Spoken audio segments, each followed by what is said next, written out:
Muito boa tarde, o Band Mulher está começando e hoje nós vamos falar de um problema que atinge 30% dos brasileiros, a halitose, mais conhecido como mau hálito. No estúdio eu vou conversar com a doutora Elisa Oliveira, especialista em endoscopia digestiva e em gestão em saúde pela Fiocruz. Também recebo aqui a dentista Érica Moraes. Sejam bem-vindas, boa tarde, tudo bem? Boa tarde, tudo bem? Vamos falar da halitose, do mau hálito popular, né, que incomoda tanta gente. Doutora Elisa, fala pra gente o que é a halitose. A halitose, ela é aquele odor desagradável que a gente sente, às vezes até ao se aproximar da pessoa, antes da pessoa, a pessoa está entrando na sala, a gente já sente aquele odor desagradável. Então, esse odor que exala desagradável é a halitose, que é o mau hálito, né? Todo mundo está sujeito a ter mau hálito? Todo Sim, mundo todo mundo. está sujeito a ter mau hálito. Quais são os principais motivos que causam o mau hálito? Olha, 90% das causas relacionadas a mau hálito é a cavidade oral. Uma falta de higienização, uma retenção de resíduos a longo prazo, em que o paciente não faz a escovação correta, em que o paciente não usa o fio dental, ou não faz a higienização da língua, como a gente preconiza fazer também, que tem sempre aquela saburra lingual que a gente chama, que é aquela filme que fica em cima da língua e ali retém bactéria. Então, 90% das causas estão relacionadas à cavidade oral e higienização. Inclusive, ainda hoje a gente vai mostrar aqui no programa a forma correta de escovação, de higienização, né, para que você possa evitar, porque se a maioria, né, na maioria dos casos, o problema é a questão de higiene bucal, a gente tem que mostrar corretamente como se faz. E não é só higiene, às vezes o paciente tem um dente ciso que está ali mal retido há muitos anos e ali retém alimento que ele não consegue higienizar, ou caso de abscessos dentários, ou caso de gengivite ou periodontite, que são doenças que a gente tem, né, por conta da falta de higienização. Então, assim, é multifatorial. De repente, a gente pega pacientes que têm todos os tipos de problema naquela questão ali, né, que está dando o problema do mau hálito. E outros não, que a gente tem um excelente higienizador ali e persiste aquele odor. Quantos por cento, doutora Elisa, é problema mais gastro, assim? Olha, é muito baixo. Antigamente a gente tinha essa ideia de que a halitose, o mau hálito, era decorrente de doenças do trato gastrointestinal e hoje a gente sabe que não. A gente sabe que em torno de 1 a 2% só a gente pode atribuir a patologias do trato gastrointestinal. O que a gente vê quando o paciente procura o gastroenterologista para uma avaliação de halitose, a primeira coisa que eu pergunto é se ele já foi avaliado por um dentista. E depois a gente começa a rastrear as outras doenças. Existem doenças que estão dentro da própria boca, né? Tumores, pacientes que fumam, que às vezes têm lesões relacionadas ao cigarro que podem dar odor. Quem fuma, tabagista, isso. É um hálito característico, né, daquele paciente que fuma. E o próprio cigarro, ele, por onde ele passa, por onde o trajeto dessa fumaça passa, ele pode causar lesões. Tanto que o tumor de boca é um tumor muito comum em tabagista. No caso do tabagista, é a quentura constante na boca, a alteração de temperatura constante na boca promove muitas vezes lesões orais e aí evolui para lesões cancerígenas. Olha, nós temos algumas perguntas, né? Nos enviaram perguntas, as pessoas têm dúvidas com relação ao assunto. Muitas. Eu gostaria que vocês respondessem. Vamos ver? Vamos. Eu tenho uma dúvida. Gosto ruim na boca é sinal de mau hálito? A gosto ruim na boca é sinal de mau hálito? Talvez. Porque o que acontece? As bactérias, quando existem restos de comida que o paciente não higieniza, esses resíduos alimentares são substratos que são usados pelas bactérias. Quantas mil bactérias, doutora? Muita, mais de 1 milhão de bactérias por milímetro cúbico de saliva. É uma Aham. fonte, a boca é uma fonte de imensa bactéria. de bactérias. Por isso que a gente sempre fala que a saúde começa pela boca, porque tudo que a gente faz começa pela boca. Por isso a importância de uma higienização correta de todos os cuidados, que muita gente Exatamente, esquece. Se você exatamente. tem uma gengiva não saudável, um dente com problema, você pode acarretar aí danos assim bem Muito complicados para a graves. sua saúde, inclusive coração. A entre gente outros, teve agora né? um caso muito Aham. sério de uma modelo famosa e que ela, por um problema de um canal a longo prazo que estava com problema de reinfecção desse canal, ela fez uma bactéria cerebral e ela até hoje ficou com o rosto todo deformado e até dores horríveis. E até hoje ela sofre com esse tipo de com um tratamento para melhorar isso. Exatamente. Então as pessoas é a não Renata têm noção. Banhara que você Renata está falando. Banhara, isso. Exatamente. Exatamente. Então, isso as pessoas não têm noção. Porque o que tem que ser cuidado, o que a senhora perguntou ali, mau cheiro pode ser mau hálito? Sim, pode ser, porque nesse caso, quando a Elisa falou que existem graus de percepção da halitose, ela estava percebendo um gosto ruim. Porque o que acontece é que, às vezes, a halitose é a ponta do iceberg de uma doença. A gente sabe que a maior parte das causas de halitose estão relacionadas à higiene bucal, mas qualquer tipo de infecção em cavidade oral, a gente tem comunicações, a infecção pode tomar repercussões sistêmicas, existem comunicações, às vezes um problema dentário com infecção pode evoluir com sepse, pode evoluir com endocardite. Em alguns procedimentos, a Érica pode até falar que faz profilaxia com antibiótico para evitar endocardite. Paciente diabético, a gente não faz nenhum tipo de procedimento cruento, que seja com sangue, uma limpeza. Né? Uma tartarotomia. É verdade que paciente diabético tem um hálito diferente? Sim. Por quê? Por quê? Porque a Elisa vai explicar, eu também vou explicar. Porque existe um processo químico da diabetes, quando a diabetes está descompensada, que chama cetoacidose. É um excesso de acetona no sangue. Isso cai na corrente sanguínea, nos pulmões, e o paciente exala aquele cheiro de acetona. E é uma urgência médica. O paciente que está com cetoacidose diabética, geralmente ele evolui não só com aquele hálito cetônico, com aquele hálito de acetona, mas com alterações do nível de consciência, é uma emergência médica. E às vezes o dentista, já aconteceu isso comigo, uma amiga minha dentista me ligar, olha, eu estou com um paciente aqui com hálito cetônico, e a gente tinha aparelho de HGT, a glicemia dele estava acima de 500. Então dá para descobrir se um paciente é diabético pelo hálito? Sim, a gente como tem clínica, eu tenho 30 anos de clínica, a Elisa deve ter muito 21. tempo, e a gente já na clínica, a gente já percebe isso, entendeu? Porque eu também tenho a fitinha para medir o paciente isso na hora. Isso é muito importante. Eu tenho essa fitinha porque a gente mede, quando a gente desconfia, a gente já mede para ver a glicose do paciente como está. Então, assim, a gente pode diagnosticar porque a gente já sabe a clínica. Entendeu? E aí a gente pede exame laboratorial, tudo, para fechar o diagnóstico e encaminhar para o médico. A gente tem que trabalhar junto. Eu acho que a maior parte dos diagnósticos, a gente examinando e conversando com o paciente, a gente consegue. Isso é fundamental. Nós temos mais uma pergunta, vamos ver. O mau hálito, ele é mais comum em homens ou em mulheres? Independe de gênero. Independe, né? Independe. Isso é questão realmente é o cuidado de que a pessoa vai ter. Temos mais uma pergunta pra gente. Mau hálito pode passar de pessoa para pessoa? Não. Não pode passar pessoa a pessoa. Agora, a gente sabe que tudo que é na boca é contagioso. Sim. Né? A cárie é uma doença contagiosa. Então, você não vai passar de um mau hálito de uma pessoa para outra, mas você pode passar doenças infecto-contagiosas Se a de uma gente boca parar para para outra. pensar, gente, pode até parecer uma besteira o que eu vou falar, mas se a gente parar para pensar, né, principalmente com relação ao beijo, né, essa troca, Sim. é muito sério, não é? Sim, claro. Sim. Né? Você tem que ter muito cuidado, né? Claro. Aparentemente é uma coisa, eu posso beijar e sair beijando, né? Para quem tá solteiro, eu vou beijar. Mas assim, realmente, gente, quantas mil bactérias são trocadas É uma troca naquela de situação? bactérias. Você tem que pelo menos saber o hábito daquela pessoa, se ela é uma Sim. pessoa que tem uma higiene correta. Como é? Porque a gente sabe que através da saliva a gente pode ter muita doença. Sim. Né?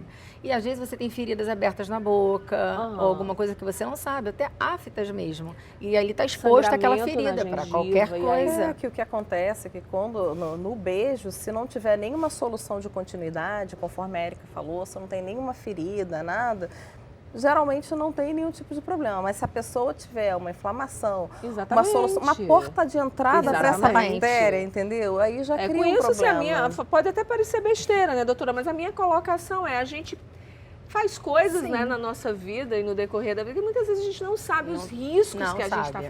está enfrentando, Não né? sabe. Quando você não conhece a pessoa, não sabe se tem uma gengivite ou algum problema sério na boca, Sim. né? E aí... Não, é que eu estava pensando com a Elisa antes. A questão é que as pessoas não entendem, por exemplo, nós, dentistas, a gente não trata da boca, a gente trata da pessoa, porque tudo começa ali.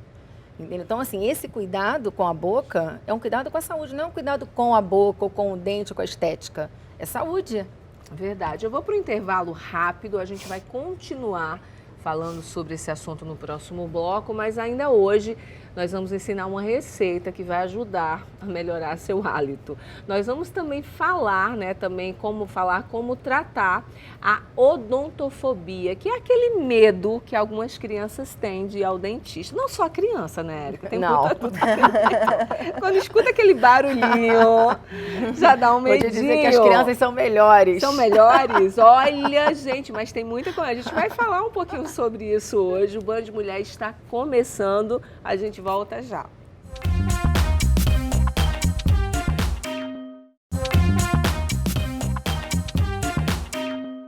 Sérgio, você tem bafo. Do que você tá falando? No seu bafo, do cheiro podre que sai da sua boca. Que? É isso aí. Você tem um bafo de Sérgio. Mas você diz isso hoje? Eu digo isso há décadas. Desde que eu te conheci, que parece que você masticou o de um camelo, Sérgio. Eu não tô sentindo isso. Porque você já tá acostumado, Sérgio. Você não tem mais saliva na sua boca, você tem chorume. Isso aí não é dente, é meio fio, Sérgio. Sérgio, existe uma grande possibilidade da sua língua ter sido construída em cima de um antigo cemitério indígena. Você acha que escovar o dente resolve? Com sapólio, com água raiz, com homo. Eu acho que você precisa procurar ajuda. Ajuda profissional.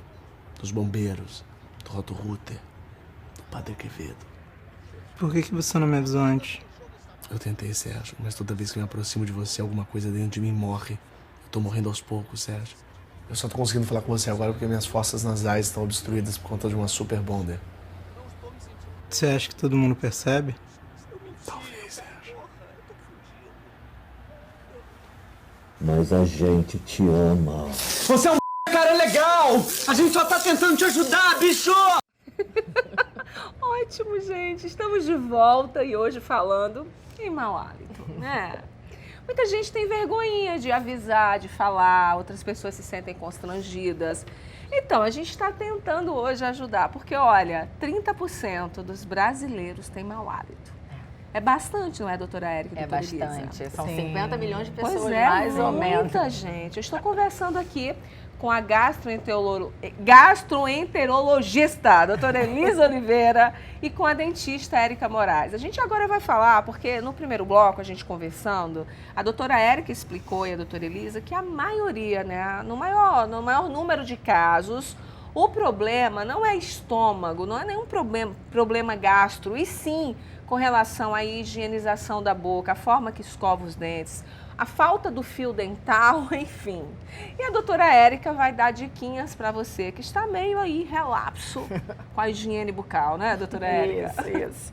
Bom, gente, trouxe modelos aqui para entender como é que a gente faz na hora... Bom, na minha clínica, a gente faz assim. Eu sempre, primeira consulta do paciente, que eu sempre falo assim, tem que aprender a escovar, que se não está escovando direito, não adianta fazer o tratamento.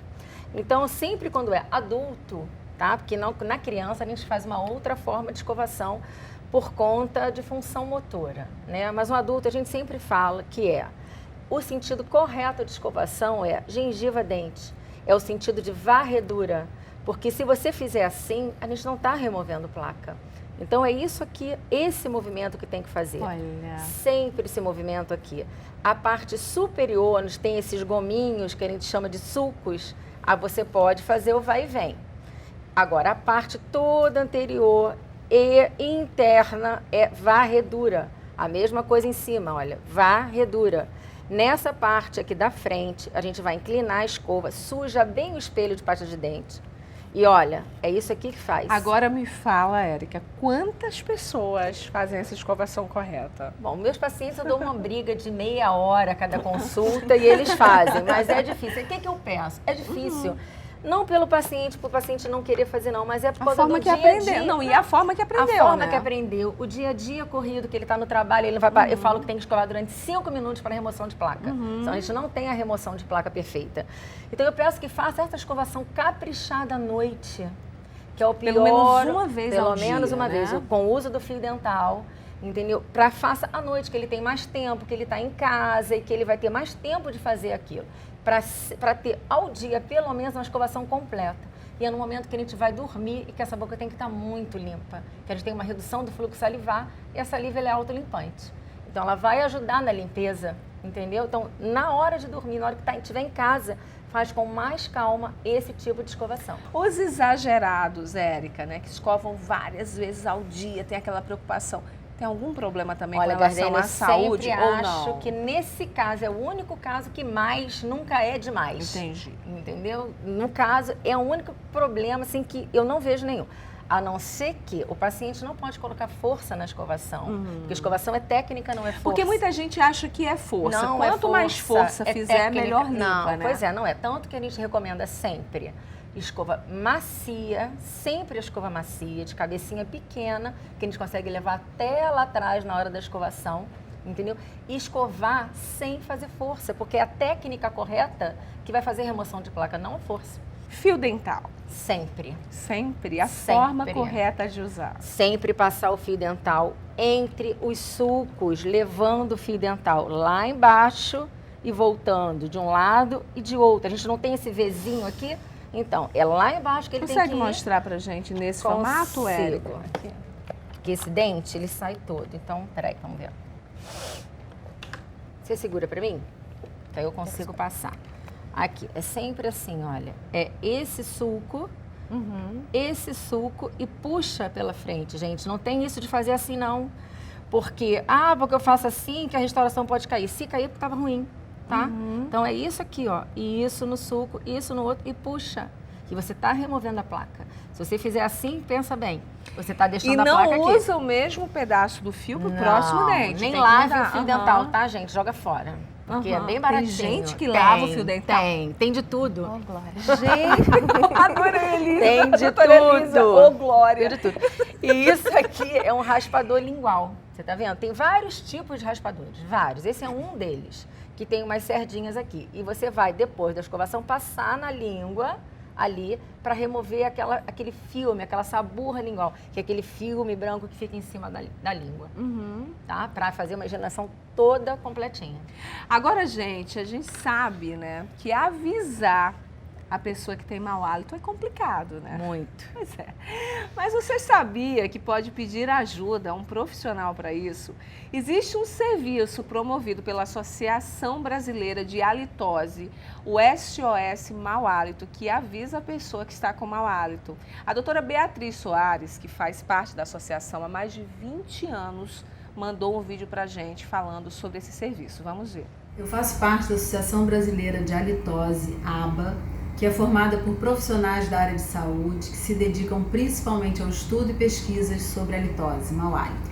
Eu já faço parte há 20 anos dessa associação e a halitose é um problema que, graças a Deus, tem solução.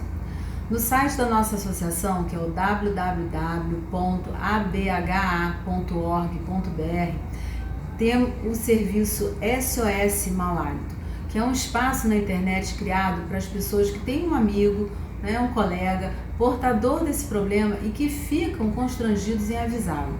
Esse serviço ele explica o que é halitose, por que a pessoa não sente e indica em cada estado uma lista de profissionais que estão capacitados a realizar o diagnóstico correto e o tratamento adequado. Se o tratamento da halitose for conduzido da maneira correta, com certeza esse tratamento vai ter um sucesso. São várias as consequências quando a pessoa apresenta halitose.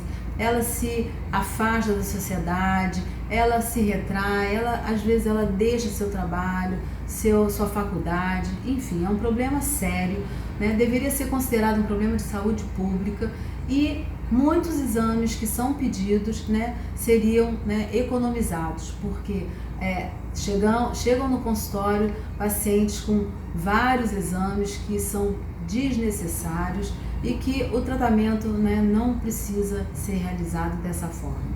Então, avisar um amigo é realmente um ato de amor.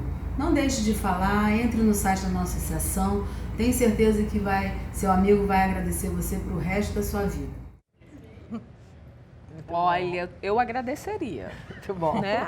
Eu agradeceria, gente. Imagina você falar e as pessoas começarem a afastar. Eu agradeceria se alguém chegasse e falasse, Gardênia, você tem mau hálito.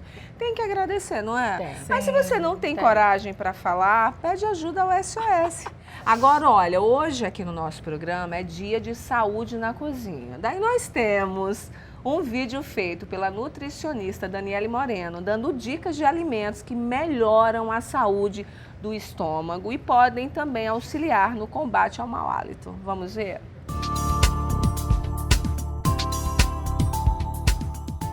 Olá, Gardênia, é um grande prazer vir falar com você e falar de alimentação e mau hálito. A nossa primeira dica aqui é beba água adequadamente.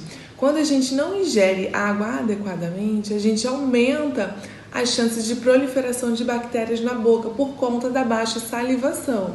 Então é interessante que essa água ela seja ingerida adequadamente ao longo do dia. Então, para você saber se está ingerindo água de forma adequada, faz-se um cálculo muito rápido, tá? São 35 ml por quilo de peso. Então, se você pesa 70 quilos, você deveria ingerir 2,5 litros. Então, pensando num homem de 90 a 100 quilos, esse cálculo ele precisa ser reajustado, porque senão pode consumir água menos do que deveria.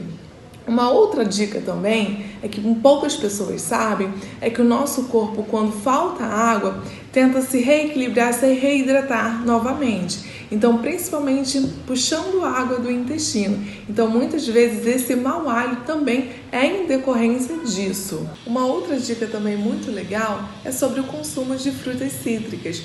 Aqui eu deixei separado um suco de abacaxi com hortelã e gengibre.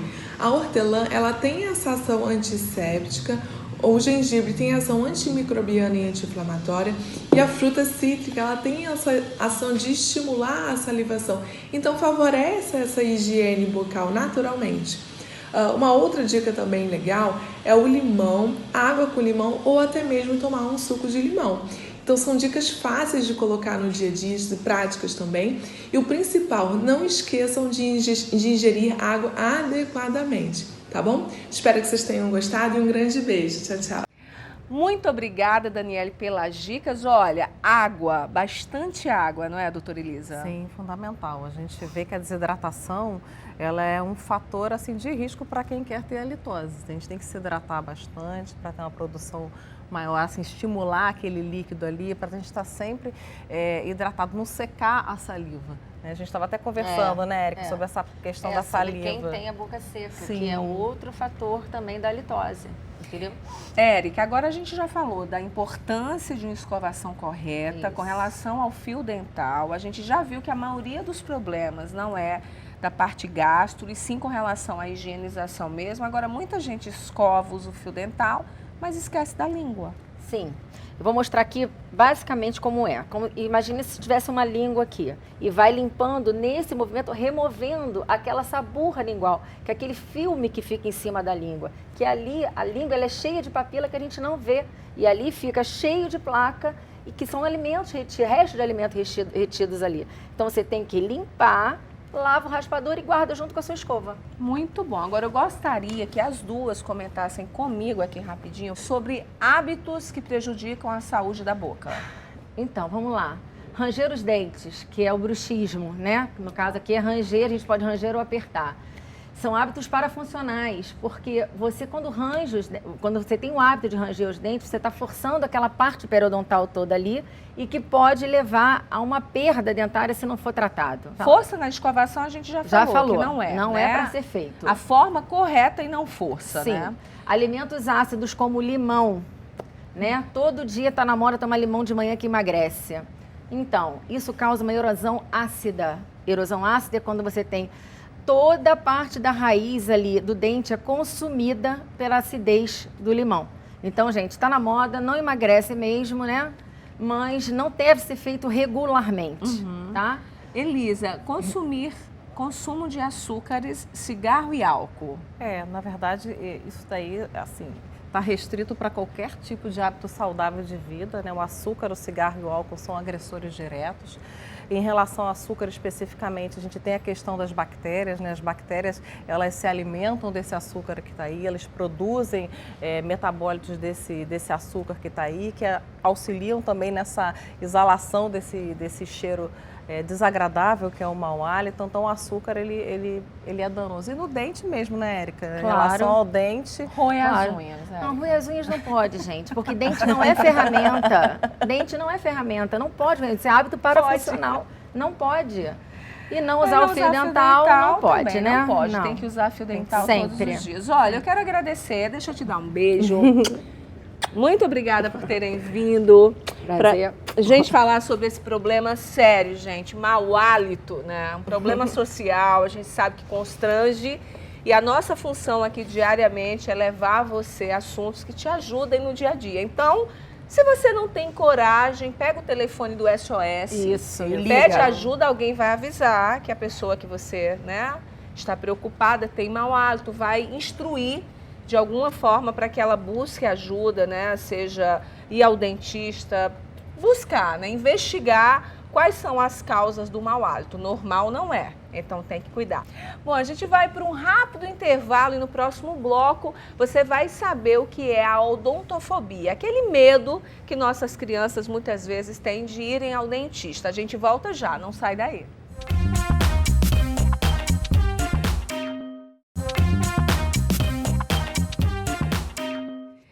Estamos de volta e agora é hora do nosso quadro Brincadeira é Coisa Séria.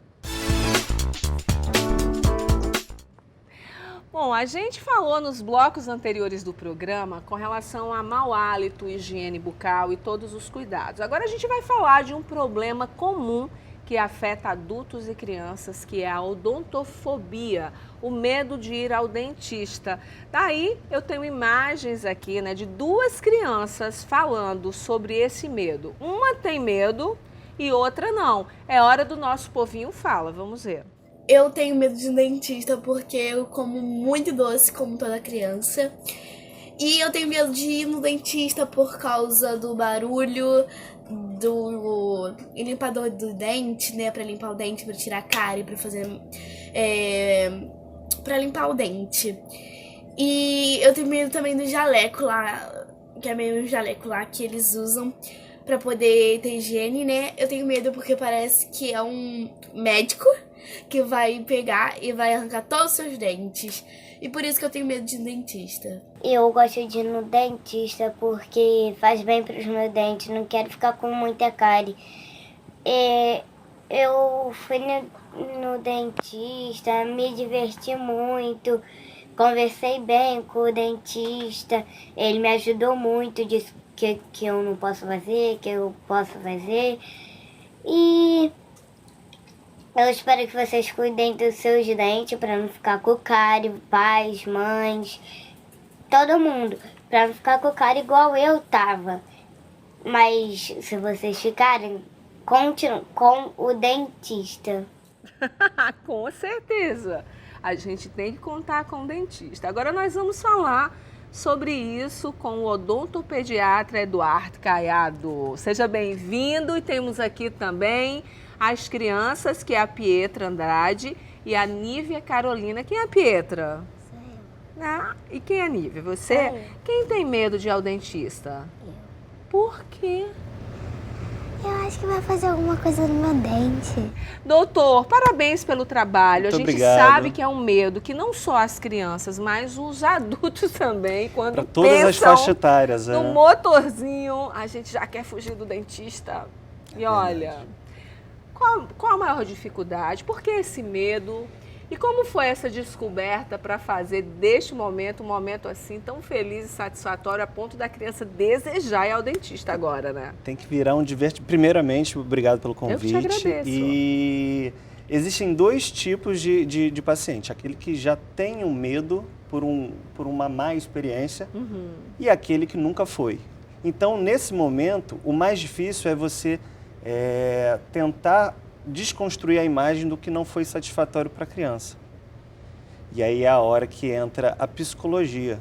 Você tem que conversar com o paciente, mostrar o mundo lúdico que pode ser o consultório dental. Como que é feita essa Primeiro que tem que ser um ambiente que ele se sinta no aconchego do lar, tem que ser uma coisa mais divertida para a pessoa ficar mais tranquila, né? E Não, mas e ao dentista encontrar o Superman? É incrível, hein?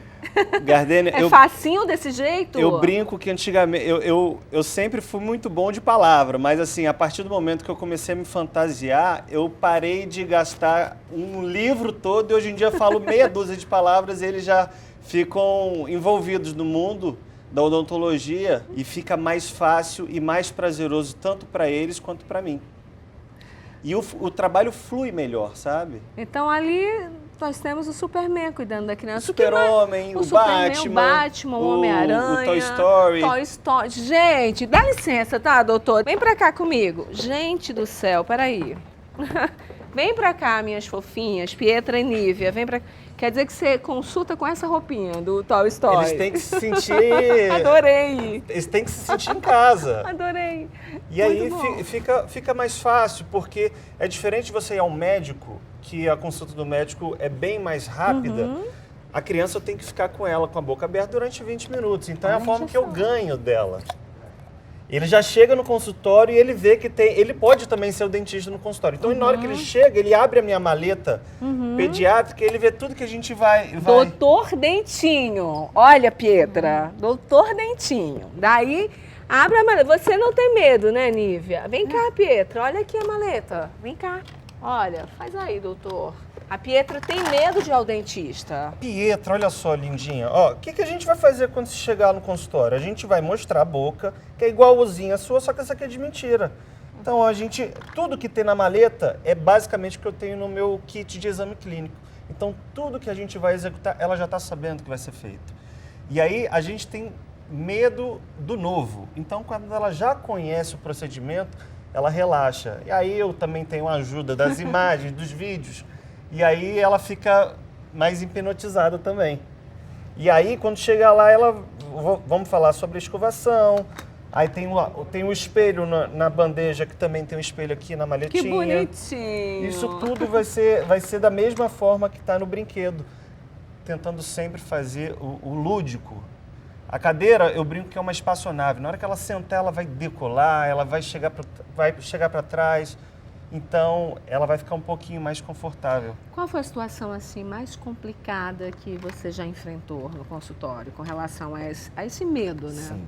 Na pediatria, você tem que fazer algumas consultas que você condiciona a criança para ela ir ganhando confiança, porque ela não vai abrir a boca para mim. Às vezes, tem paciente que demora 2, 3 consultas para se abrir comigo, para querer o tratamento. Então, a gente tem que fazer cada um no seu tempo. E aí, um momento difícil, já tomei chute no rosto, já tomei cusparada, mordida no dedo, eu já perdi a conta. Mas são coisas que acontecem e a gente tem que saber lidar com isso. Porque, na realidade, é um trauma, né? Exatamente. A gente tem que remover esse trauma. E muitas vezes, pela falta, assim, né, de conhecimento, a forma que os papais e as mamães também foram criadas, faz até um medinho, né? Aquele medinho, né, do dentista que a gente acaba desenvolvendo. Então, acho que vale uma conversa e falar que é necessário, que não tem nada demais, que tem que ir, né, fazer a limpezinha, olhar se o dentinho, comum, até porque é o dentinho que vai acompanhar para a vida inteira. Até o de leite tem que ser bem cuidado, né, doutor? Muita gente acha, o de leite vai perder, vai cair. Não, desde o de leite tem que ser bem cuidado. As mesmas doenças que acometem a dentição permanente, acometida também na dentição decídua. Então, a única diferença do dente de adulto para o dente de criança é que o dente de criança vai esfoliar a raiz e ele vai perder. Mas os mesmos problemas que acontecem no adulto podem acontecer na criança.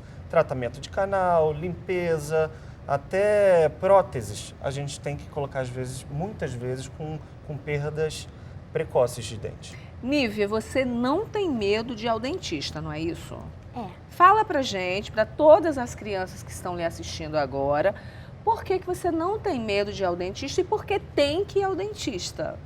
Eu amo ir ao dentista. Ama ir ao dentista? Olha, doutor, que ótimo. Fala, por que você porque ama ir ao dentista? o meu dentista fica brincando comigo. E é importante ir ao dentista por causa que várias crianças têm cáries, coisas assim. Doenças bucais. Você come muito doce? Bastante. Você também, Pietra? Bastante. Então tem que ir ao dentista. Tem que ir ao dentista. Escova o dentinho depois que come doce? Sim. Você também, Nívia? Escova. Agora, um dos maiores medos, né, que as pessoas têm de ir ao dentista é aquele barulho do motor, né, doutor? O motorzinho. Qual é a novidade agora? A novidade é, primeiro, que o motorzinho, mesmo que o cirurgião dentista não possua o motor elétrico que reduz muito esse barulho, você tem que ir também para o mundo lúdico. Eu brinco que é uma abelhinha. Ah, a abelhinha vai vir. Então a gente tem esse vídeo. Vamos ver? Vamos lá. Bem, para quem não conhece, esse aqui é um motor elétrico. Diferentemente do convencional, existem várias regulagens para cada tipo de trabalho que você queira executar, mas eles funcionam da seguinte forma, igual ao antigo, de pedal. Então eu vou acionar aqui no meu pedal. Conseguem ouvir alguma coisa? Muito silencioso. E agora eu vou mostrar o convencional. Esse aqui é o antigo terror das pessoas. Aqui na clínica ninguém mais tem esse medo porque acabou. Ó, olha a diferença do número, ó, do volume.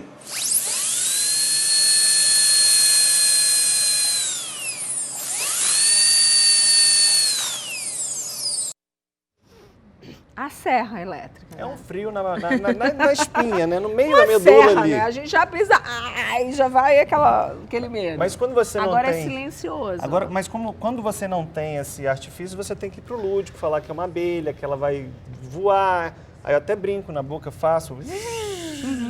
E a gente tenta levar na animação, né? É, isso que tem que ser, Sim, né? sempre. Qual o recado, doutor Edward, para todas as crianças que estão nos assistindo que tem medo de ir ao dentista? Não pode. Fala para elas. Tente falar com o seu dentista e tentar ser o mais leve possível, porque tanto para o adulto quanto para a criança é importante ir ao dentista e tem que ser o mais leve possível. Essa é a minha dica. Mas, na realidade, as mães é que têm que empregar isso em casa. E a conversa, porque a conversa é essencial. Olha, muito obrigada pela participação aqui no Band Mulher. Parabéns pelo trabalho diferente. A gente teve um programa hoje onde a gente falou de um problema de saúde sério, que é o mau hálito, e a gente sabe, né, que a maioria dos problemas de saúde vem também de hábitos, né? E é tão importante, desde cedo, você ter o hábito de consultar o dentista, de fazer a higiene corretamente, escovar dentinho quando come doce, né? De manhã, depois do almoço, à noite, principalmente, uma escovação perfeita. Então, parabéns pelo trabalho. A prevenção é a alma da odontologia. Então, se você cuida bem, você vai ter uma saúde para sempre. Olha, muito obrigada, meninas. Adorei tê-las aqui no Band Mulher. Parabéns, Pietra. E agora? Vai acabar com esse medo de ir ao dentista? Sim. Olha que dentista bonito, bonzinho, faz um trabalho legal, tá? Que tal? Sou super-herói, viu? Superpoderes. Ele está hoje aqui disfarçado. Tô de Clark Kent hoje. Exatamente, totalmente disfarçado, porque na verdade ele é um super-herói. Que tal ir ao consultório dele fazer uma consulta, não é, Já doutor? falei com a mãe dela. Tá, aí você perde esse medo. Que tal? E a gente mostra isso daí. Combinado? Sim. Fechado? Muito bom. Doutor, muito obrigada. Muito obrigada, tá, Nívia? Um beijo. Olha, a gente vai para um intervalo rápido. No próximo bloco, a gente vai dar dicas para você que está naquela situação. A gente sabe que, infelizmente, no nosso país, nós temos mais de 13 milhões de pessoas desempregadas. No próximo bloco, a gente vai fazer uma entrevista com um especialista para, quem sabe, te dar uma ideia, uma luz para você se reinventar e começar algo novo nesse momento de crise. Eu te espero. Até já.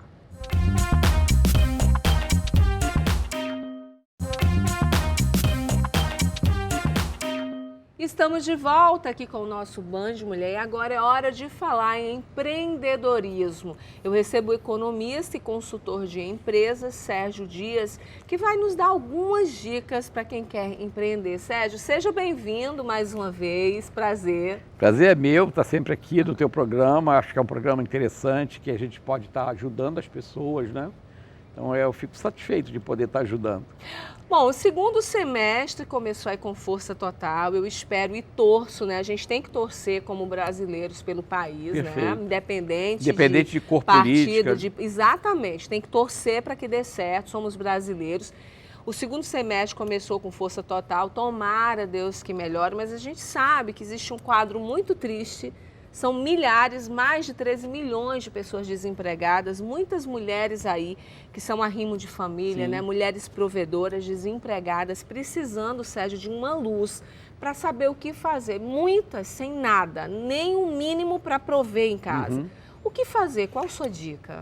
O que acontece? Hoje em dia, a mulher, até como uma forma dela se empoderar, de ter a sua independência, ela está procurando empreender, procurando ser empresária até. Existe a facilidade, por exemplo, de você ser um MEI, que é o microempreendedor individual, que é uma forma de você se formalizar como empreendedor, não ficar na informalidade. Então você tem um CNPJ, você pode abrir uma conta no banco, tudo isso é de vantagem. E paga um imposto bem reduzido, independente do que você fatura. Então, o fato de você empreender formalizadamente, como MEI, é uma coisa interessante. E as mulheres estão vendo isso como uma forma não só de se empoderar, de ter a sua independência financeira, como às vezes até ajudar também na renda da família, né? O marido às vezes trabalha, ganha mal, ou está desempregado e ela precisa ajudar. O empreendedorismo é um caminho para que você possa sair dessa situação e ter uma renda, ter um negócio, ter um trabalho que possa lhe sustentar. Existem duas maneiras de você empreender. Uma que a gente chama de por oportunidade. Quando a pessoa tem uma ideia, ela pode estar empregada ou estar numa situação financeira razoável, ela não está dependendo daquele empreendimento para viver por enquanto. Mas ela tem uma ideia, ela quer ser independente, quer ter o seu próprio negócio, então ela começa a planejar e vai montar alguma coisa. Isso é um empreendimento por oportunidade. Você vislumbra uma oportunidade, se planeja e vai atrás do teu sonho. A outra forma de empreender, e que é a mais usual, porque pela situação que você acabou de falar do país, é o empreendedorismo por necessidade. O que é isso? Eu perdi meu emprego, ou fui deixada pelo marido. Estou focando bem na mulher, que o teu programa, o teu foco é mulher. Mas vamos ver, a mulher, ela perdeu o emprego, o marido perdeu o emprego, ou ela perdeu o marido por alguma razão. E ela precisa ter sustento, né, da família, tem que sustentar a família. Então ela vai fazer alguma coisa. O que é essa alguma coisa que pode fazer? Você está falando, às vezes ela não tem dinheiro para nada, mas às vezes você pode empreender sem precisar de dinheiro. Quando você empreende na área de serviços. Por quê? Quando você empreende na área de serviços, o grande capital é o teu conhecimento. Eu vou dar um exemplo bem simples. Eu sei costurar, eu sou uma mulher idosa, perdi meu marido, fiquei viúva, a pensão que ele deixou é muito pequena, ou nem deixou pensão, eu preciso viver. Mas eu sei costurar bem. Então eu vou começar a empreender como costureira. Vou pegar serviço de costura, ou para pessoas ou para empresas. Às vezes você tem, por exemplo, você vai comprar uma roupa numa loja, precisa apertar a roupa, precisa botar Então você tem costureiras que trabalham para a loja. Então ela pode buscar no bairro dela as lojas que vendem roupa, ou por indicação de amigas, ou de filhos, ou de parentes, ou de vizinhos, buscar lojas onde ela possa oferecer o trabalho dela de costureira. Tem idade, Sérgio, para começar um negócio? Não. Tem atitude. Idade não. Você tem que ter atitude para começar. Não precisa ter idade. Eu posso dizer o seguinte, eu comecei a empreender depois que me aposentei. O que é preciso, Sérgio, para colocar em prática aquilo que a pessoa tem na cabeça? Porque muita gente está nos assistindo agora, está precisando prover, ou muitas vezes já tem uma renda, mas é pouco, quer ganhar mais algum dinheiro. Outras estão completamente sem rumo, sem saber o que fazer, já procurou emprego e não encontra. E aí a gente sabe que o número, né, de pessoas trabalhando informalmente, né, empresas abertas, assim, subiu absurdamente pela falta de desemprego mesmo. Exatamente. De emprego, aliás. Se você pegar todos os empreendedores por faixa etária, aonde tem maior concentração é dos mais jovens e dos mais idosos. Por quê? Porque essa faixa do meio, a maioria está empregada em alguma empresa, né? Então não empreende. Quem é que está empreendendo? Quem não quer ser empregado, está saindo já da faculdade ou da escola técnica ou até do ensino fundamental e eu não quero trabalhar em empresa, eu não quero ser empregado, eu quero ter a minha empresa, então ele vai empreender. Então existe um contingente de jovens que está empreendendo e existe um contingente de pessoas, na qual eu me incluo, que depois de se aposentar, eu estou aposentado há 25 anos. O que acontece? Você perguntou, o que precisa? Precisam 3 coisas. Primeiro, atitude. O que é atitude? A vontade de fazer, eu quero fazer, ou por necessidade ou por oportunidade, mas eu quero empreender. A partir dessa primeira etapa, que é você vencer isso dentro de você, isso está dentro de você. Você querer está dentro de você.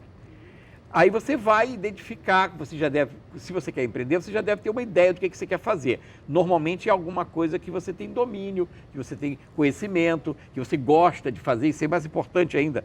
Quando você empreende, você vai fazer o que você gosta, não o que você precisa. Aí você vai para a segunda fase, que é do planejamento. O que é o planejamento? É você organizar essa empresa, essa ideia sua, de uma forma que aquilo se torne uma empresa com sucesso, com uma receita que vai dar lucro para você, vai deixar você satisfeito com o que você faz, mas também vai te remunerar financeiramente. E a terceira ação é colocar aquilo em prática, porque tem muita gente que tem atitude, planeja, mas não faz. Não, eu vou deixar para fazer no que vem, não faz. Então fica aquilo na gaveta. Aí passa o tempo, daqui a pouco ela perde aquela vontade, aquela emoção de fazer. Então você tem que aproveitar, ter a atitude de empreender, planeja o que você quer fazer e realiza. Agora, depois vai corrigindo os erros do planejamento, vai balizando aquilo. Não deu certo isso, vamos fazer de outra forma, vamos melhorar isso. E você vai crescendo. E aí você tem chance de dar certo. Então, só para a gente finalizar, Sérgio, quem tem um dinheiro, uma ideia, atitude para começar um negócio, também pesquisar, né, a área que quer atuar. Está no planejamento. Está no planejamento. Quem está agora em um momento complicado, desempregado, sem dinheiro, mas tem experiência em alguma coisa, oferecer os seus serviços. Exatamente. Né? Procurar. Sei fazer o quê?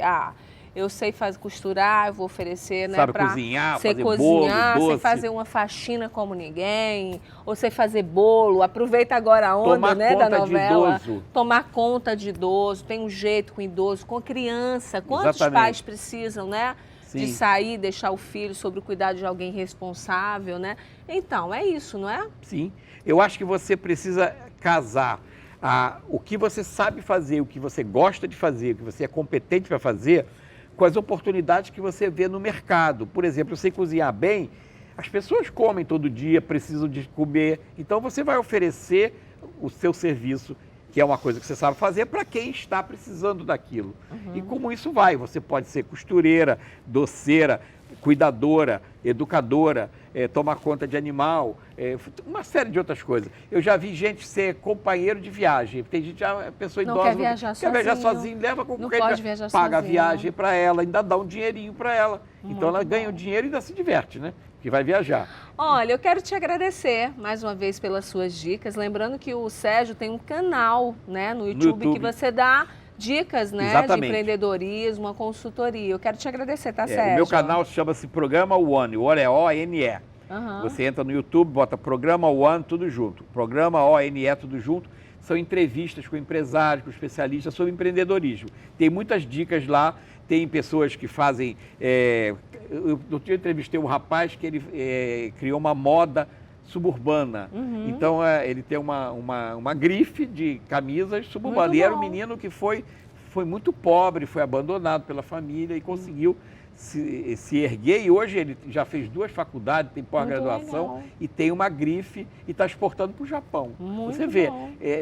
Criou, né? Acreditou no seu sonho e foi né, atrás. A gente tira o Szinho, fica CRI e faz diferente. Obrigada, tá, Obrigado Sérgio? a você, obrigado a seus telespectadores. A gente está ficando por aqui hoje o nosso programa Band Mulher, né? A gente teve aí um assunto sobre mau hálito, né? Como vimos, é um assunto bastante delicado de se discutir, ao mesmo tempo tão corriqueiro, já que mais de 30% dos brasileiros sofrem de mau hálito, segundo algumas pesquisas. Esse é um problema de saúde pública e a questão é que não devemos encarar isso com constrangimento ou algo fora do comum. Na maioria dos casos tem solução e às vezes saber do fato ou conversar com alguém que você perceba que tem esse problema pode melhorar a sua vida ou a vida da pessoa. Isso pode causar depressão, problemas emocionais, sociais, de relacionamentos, então pense nisso, tá? Fica a nossa dica aqui. O Band Mulher termina por hoje, mas a gente volta amanhã, nesse mesmo horário, e eu te espero. Até lá!